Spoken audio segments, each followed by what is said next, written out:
আসসালামু আলাইকুম। কার কিভাবে ফ্রাইড রাইস খেতে পছন্দ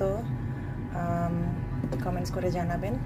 আজকে আমি বাচ্চাদের জন্য একদম নর্মাল, খুবই সিম্পল করে ভেজিটেবলস দিয়ে ফ্রাইড রাইস করেছি। Only vegetables and egg. এখানে আমি চিকেন বা প্রন কোনোটাই ইউজ করি নাই।